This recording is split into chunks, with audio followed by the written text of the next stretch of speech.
Amen. Alors, chers bien-aimés, nous sommes aujourd'hui dimanche, le dimanche 29 mars 2020. Alléluia. Et nous nous trouvons ici à l'enceinte de notre saint et modeste temple. Alléluia. Nous voulons vraiment donner une exhortation parce que ici, à cause du confinement, ils ont interdit que nous prêchons, nous prions, disons. Voilà, on m'a interdit. Voilà, je ne voudrais même pas raconter ce que j'ai vécu déjà parce que j'ai fait déjà la prison. Alléluia. Voilà, et on m'a vraiment interdit de pouvoir faire les cultes. Et je suis en famille. Voilà, il faut faire un zoom sur tout le monde. Je suis en famille avec le pasteur Armand qui nous vient de Paris.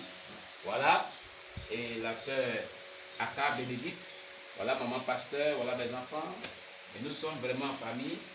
Voilà. Et voilà comment nous allons partager notre culte de ce jour. Et tout à l'heure, nous serons aussi vers nos bien-aimés de l'église. Avec le pasteur Armand, nous allons passer de famille en famille pour partager le même message et prier aussi avec les frères et sœurs en Christ. Parce qu'on m'a interdit de faire des cultes. Alléluia. Alors, de quoi il est question? Le Seigneur m'a parlé d'un message qu'il faut donner à chaque personne. Vous voyez, le confinement dont on parle aujourd'hui a été biblique. Tout ce que nous vivons sur la terre et que nous allons vivre sur la terre jusqu'à ce que Jésus-Christ revienne est biblique. Je veux que tous nos téléspectateurs le sachent. Tout est biblique. Par exemple, quand nous prenons le livre de Ecclésiaste chapitre 3, verset 15. Ecclésiaste chapitre 3, verset 15. Voilà. Ecclésiaste chapitre 3, verset 15. Vous allez voir ce qui est écrit. Amen. Moi, je connais ce verset biblique par cœur. Je peux le dire. Amen. Ecclésiaste chapitre 3, verset 15 nous dit: ce qui est a été, et ce qui sera a été, et Dieu ramène ce qui s'est toujours passé. C'est ce que dit Ecclésiaste chapitre 3, verset 15. Il a dit: ce qui est a déjà été, et ce qui sera a déjà été, et Dieu ramène ce qui s'est passé. Donc le confinement dont il est question ici a été déjà dans le passé. Amen. Amen. Amen. Et l'ange de la mort qui frappe actuellement dans le monde entier, il a été aussi déjà passé dans le passé. Amen. Amen. Et comment ça s'est produit? Au temps où il y avait la 10e plaie, quand le peuple juif était en captivité en Égypte, Dieu avait décidé de frapper le peuple égyptien par l'ange de la mort. Et le Seigneur lui-même avait confiné son peuple. Si vous comprenez bien, le Seigneur Jésus-Christ lui-même avait confiné son peuple en disant que ne sortez pas à minuit, restez chez vous, car à minuit, au milieu de la nuit, le milieu de la nuit c'est minuit. Amen. L'ange de la mort passera et frappera les premiers-nés depuis les humains jusqu'aux animaux des Égyptiens dans tout le pays d'Égypte. Maintenant pour vous, mes enfants, pour que vous soyez épargnés de ce fléau, il va falloir que vous tuez un agneau, vous l'immolez, vous prenez son sang et vous le mettez sur les poteaux et linteaux de vos maisons. Lorsque l'ange de la mort verra cela, il passera par-dessus. Il ne rentrera pas dans votre maison pour frapper de la mort. C'était un confinement. Bien aimé, c'était bien un confinement. Mais un confinement qui était ordonné par Dieu lui-même. Amen. Amen. Et ce qui se passe aujourd'hui a été. Amen, amen. Voilà. C'est pour dire que s'il n'y a pas un fruit d'hasard, et je le disais toujours, et je le dis et je le dirai toujours, la Bible a la solution de tout problème sur terre. Amen. Dieu a la solution de toute situation qui prévaut sur terre. Parce que ce qui est a été. Et ce qui sera a été. Et Dieu ramène ce qui s'est toujours passé. Amen, amen. Ça veut dire que quoi? Lorsqu'il y avait l'ange de la mort qui frappait à ce temps-là, quelle était la solution de ceux qui sont sortis idem? Quelle solution ils ont eu pour vraiment échapper à l'ange de la mort? Qu'est-ce que Dieu les a donné comme solution? Voilà. Amen. Amen. C'est ce que nous allons voir ensemble. Gloire à Jésus-Christ. c'est vraiment un merveilleux message, mais qu'il est très long. Je vais le prêcher par série tout ce temps, jusqu'à ce que cette situation finisse. Je vais le prêcher par série. Amen. Voilà. Gloire à Jésus-Christ. Et je voudrais surtout exhorter nos bien-aimés. Pardon, si ça arrive à 25 minutes, tu coupes et puis on va relancer. Voilà, parce que YouTube est en train de faire une histoire. Voilà. Amen, amen. Je voulais vous exhorter à comprendre que si ce qui est a été et ce qui sera a été, ceux qui ont vécu la même chose que nous, quelle a été leur conduite face à cette situation qu'ils ont vécu aussi, comment ils ont vécu pour sortir idem de ce fléau. C'est ce que nous allons voir. C'est ce qui nous intéresse à nous. Amen. Pour être épargnés de ce fléau. Amen. Pourquoi l'ange de la mort n'avait pas frappé les Juifs d'alors? Et pourquoi l'ange de la mort avait jugé de frapper les Égyptiens? Quelle était la différence qui était entre les Égyptiens et le peuple juif? C'est ce que nous devons comprendre. On a déjà médité là-dessus. Et on a déjà donné cela, c'est déjà sur YouTube, sur notre chaîne. Le peuple juif a été épargné parce que ce peuple-là craignait Dieu. Ils marchaient avec Dieu. Ils écoutaient ce que leur leader Moïse disait. Ce que Dieu lui avait recommandé pour le peuple, ils suivaient cela à la lettre.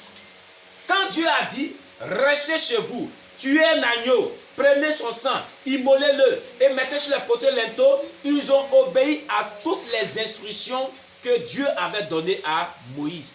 Les instructions étaient donc la parole de Dieu. Alléluia. La parole révélée de Dieu. Alléluia. Le réma de Dieu. Alléluia. Ça veut dire que quoi? Si nous obéissons à la parole de Dieu, et si nous obéissons à ce que le Saint-Esprit nous dit, nous serons agréables à Dieu. Eh bien, tout ce qui est fléau sur cette terre ne nous atteindra pas. Amen, amen. Car celui qui craint l'Éternel, et cette personne-là qui vit selon la parole de Dieu, qui vit selon le Saint-Esprit, qui se laisse vraiment conduire par le Saint-Esprit, qui laisse sa vie qu'il avait comme une vie qui est vaine et se conforme aux Saintes Écritures, il n'aura pas de problème. Amen. Il n'aura pas de problème. Et c'est pourquoi le texte de base que Dieu m'a donné se trouve dans Ézéchiel, chapitre 14, le verset 12 à 23. Nous allons prendre Ézéchiel chapitre 14, le verset 12 à 23.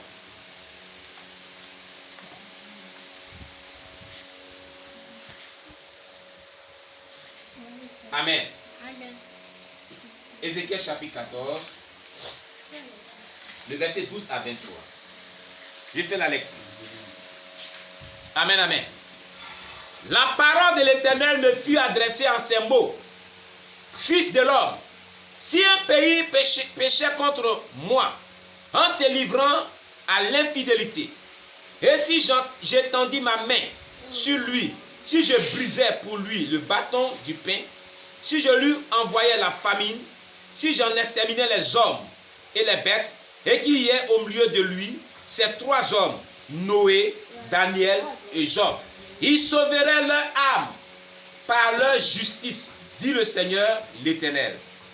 Si je faisais parcourir le pays par des bêtes féroces qui le dépeupleraient, s'il devenait un désert où personne ne passerait à cause de ces bêtes, et qu'il y ait au milieu de lui ces trois hommes, je suis vivant, dit le Seigneur l'Éternel, il ne sauverait ni fils ni fille, eux seuls seraient sauvés, et le pays deviendrait un désert, où si j'amenais l'épée contre ce pays, si je disais que l'épée parcourt le pays, si j'en exterminais les hommes et les bêtes, et qu'il y ait au milieu de lui ces trois hommes, je suis vivant, dit le Seigneur l'Éternel, il ne sauverait ni fils ni fille, mais eux seuls seraient sauvés.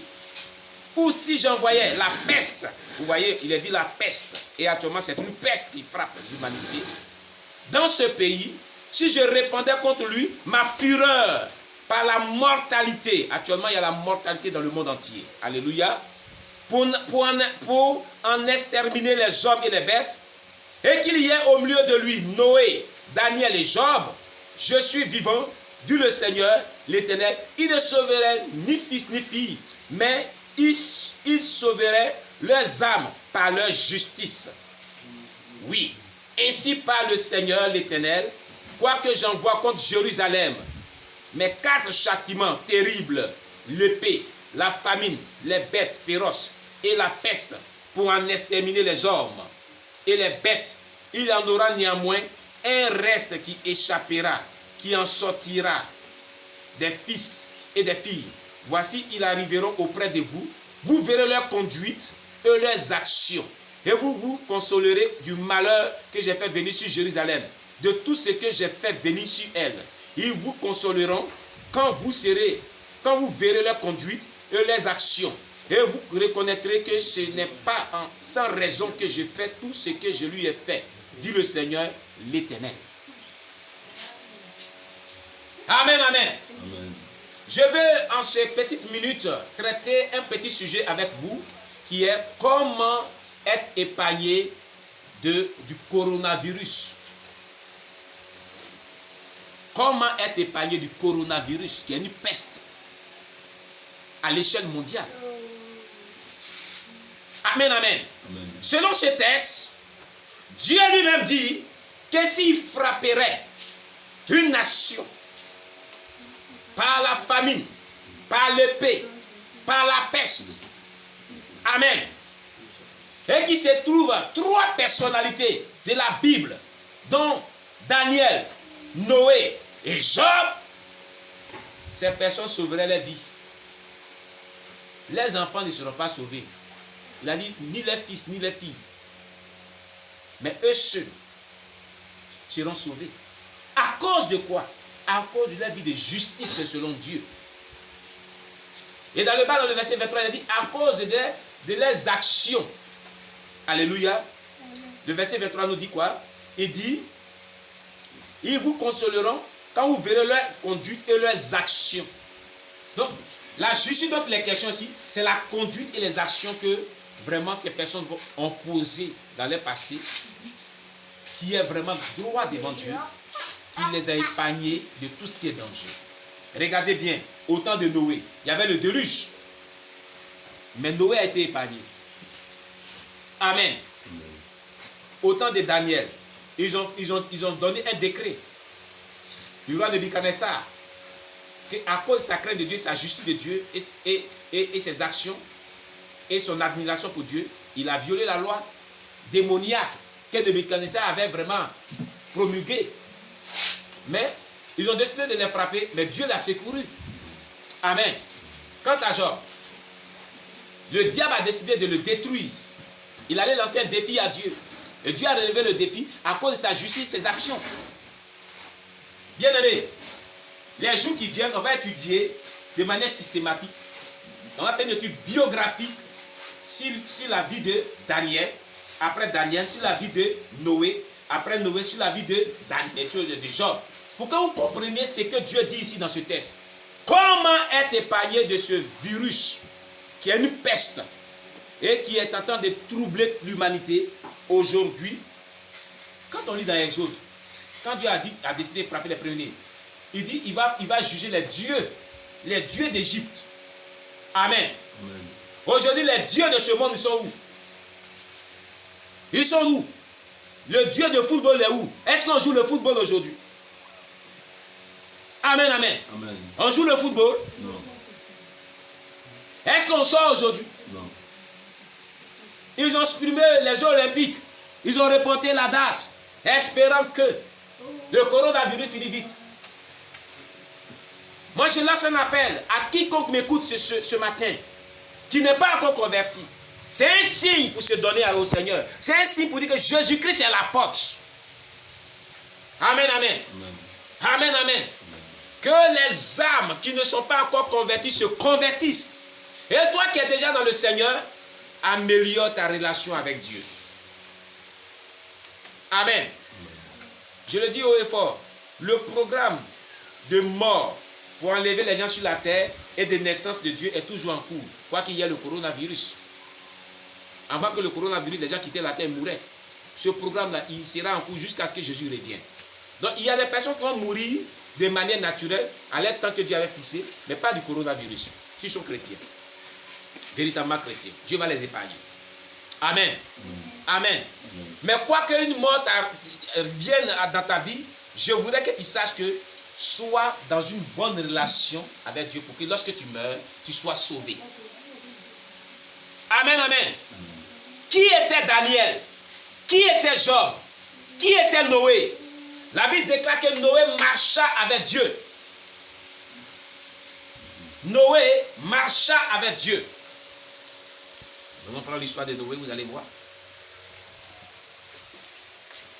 Alléluia.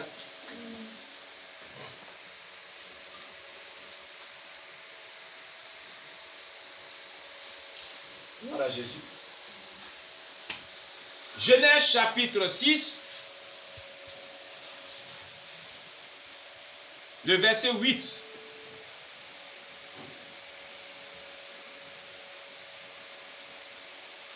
Au verset 13. Mais vous pouvez lire le verset 8 jusqu'au verset 22. Mais nous, on s'est limité au verset 13. Il a dit quoi? Mais Noé trouva grâce aux yeux de l'Éternel. Voici la postérité de Noé. Noé était un homme juste et intègre dans son temps. Noé marchait avec Dieu. Ça me suffit même. 8 au verset 9. Pour être épargné de coronavirus, ils ont cité Noé comme exemple. Il faut être une personne qui est juste selon Dieu. La justice selon Dieu. Il y a la justice selon les humains et il y a la justice selon Dieu. Il faut connaître la justice selon Dieu. Et la justice selon Dieu consiste à faire quoi? À avoir une vie qui est soumise à la parole de Dieu et au Saint-Esprit. C'est tout. Ce sont les deux piliers qui nous rendent justes aux yeux de Dieu. Amen, amen. La première vertu que Noé a manifestée pour être agréable à Dieu, pour recevoir grâce de Dieu, parce que la Bible dit Noé trouva grâce aux yeux de l'Éternel. Pourquoi il a trouvé grâce aux yeux de l'Éternel? Et nous, qui voulons être épargnés de coronavirus, nous devons trouver grâce aux yeux de l'Éternel. En quoi faisant? Bien-aimé, en vivant une vie de justice selon l'Éternel. Ça fait un. Et intègre. On dit qu'il était un homme juste et intègre. Vous devez être intègre. Vous ne devez pas être corrompu. Vous ne devez pas corrompre votre foi. Vous ne devez pas corrompre votre relation avec Dieu. Vous ne devez pas corrompre votre relation, votre bonne conduite de la chrétienté véritable en voyant les événements qui viennent et mentir et vivre vraiment dans l'hypocrisie, dans la malhonnêteté et bien d'autres choses. Soyez intègre. Que veut dire être intègre? Celui qui est intègre, on n'arrive pas à le corrompre si facilement. On n'arrive même pas à le corrompre, pas dire si facilement. Il est strict dans la droiture. Il n'aime pas ce qui est malhonnête. Et il vit lui-même la l'honnêteté et la justice. Amen, amen. Donc, troisième élément, dans son temps, Noé marchait avec Dieu. La marche avec Dieu, c'est la marche avec le Saint-Esprit. Voici les trois éléments, disons, qui ont fait que Noé a trouvé grâce aux yeux de Dieu. Voilà pourquoi Dieu dit, s'il frappait une nation de la peste, de la famine, de la guerre, de ces quatre fléaux dont il a cité dans le livre d'Ézéchiel chapitre 14 verset 12 à 23, si ici trouvaient Noé, Daniel et Job, ils vont sauver leur vie à cause de leur justice. Amen. Amen. Amen. À cause de leur conduite et leur action.